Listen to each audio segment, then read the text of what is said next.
বাংলাদেশ আমার মরণ বাংলাদেশ, প্রথম বাংলাদেশ আমার শেষ বাংলাদেশ, জীবন বাংলাদেশ আমার মরণ বাংলাদেশ, বাংলাদেশ বাংলাদেশ বাংলাদেশ, বাংলাদেশ বাংলাদেশ বাংলাদেশ। এবার সুযোগ এসেছে সাবেক ছাত্র নেতাদের মাধ্যমে, সাবেক ছাত্র নেতাদের মধ্য থেকে যদি এই শামীম ভাইকে যদি নমিনেশন দেওয়া হয়, আমি মনে করি বাগেরহাট জেলার সর্বোচ্চ ভোটের মাধ্যমে আমরা শামীম ভাইকে আল্লাহর রহমতে এমপি করতে পারবো।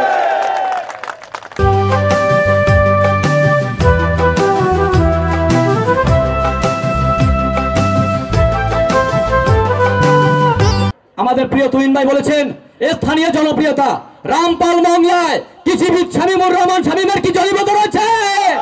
জনাব তারেক রহমান, আপনি দেখেন ছোট্ট একটি প্রোগ্রাম আমরা রেখেছিলাম, 1000 লোক কৃষকদের আমরা ধান বিতরণ করব, সেখানে আজকে জনসমুদ্রে পরিণত হয়েছে।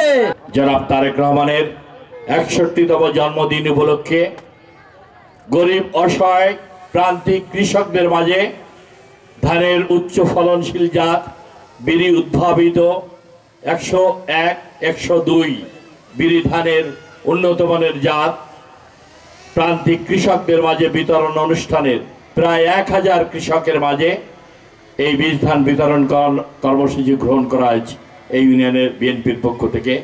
91-এ যখন তিনি প্রধানমন্ত্রী এই কৃষকদের জন্য কৃষক বান্ধব সরকার গঠন করে কৃষি বিপ্লবের শহীদ জিয়া রহমানের সবুজ বিপ্লবের সেই সূচনাকে সামনে রেখে কৃষকের ভাগ্য পরিবর্তনের জন্য স্বনির্ভর বাংলাদেশ উৎপাদন ব্যবস্থা বাড়িয়ে ক্ষুধা দারিদ্র্যমুক্ত বাংলাদেশ গড়ার জন্য দেশনেত্রী বেগম খালেদা জিয়া তৎকালীন সময় কৃষিতে বিনিয়োগ করেছিলেন, কৃষকের পাশে দাঁড়িয়েছিলেন।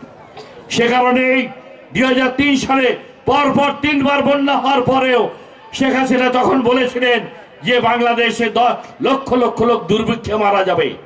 দেশনেত্রী বেগম খালেদা জিয়া তৎকালীন কৃষিমন্ত্রী এম কে আনোয়ার, কৃষি প্রতিমন্ত্রী আজকের মহাসচিব মির্জা ফখরুল ইসলাম আলমগীরের নেতৃত্বে সেই দুর্বিষহ অবস্থা থেকে বন্যা থেকে আল্লাহ রাব্বুল আলামিনের ইচ্ছায় সঠিক ব্যবস্থাপনায় 3 বার বন্যার পরেও এদেশের কৃষককে 26 লক্ষ কৃষক পরিবারকে সহযোগিতা প্রদান করে কৃষি উপকরণ বিনামূল্যে বিতরণ করে সেই সময় দুর্যোগপূর্ণ পরিস্থিতি মোকাবেলা করে খাদ্য স্বয়ংসম্পূর্ণতা অর্জন করেছিল বাংলাদেশ বেগম খালেদা জিয়ার নেতৃত্বে। মানুষের দুঃখ দুর্দশায় মানুষের পাশে থেকে আমাদের নেতৃবৃন্দ কাজ করেছেন, সেই সমর্থন কি আপনাদের রয়েছে? হাত উঁচু করে জাগিয়ে দেখা।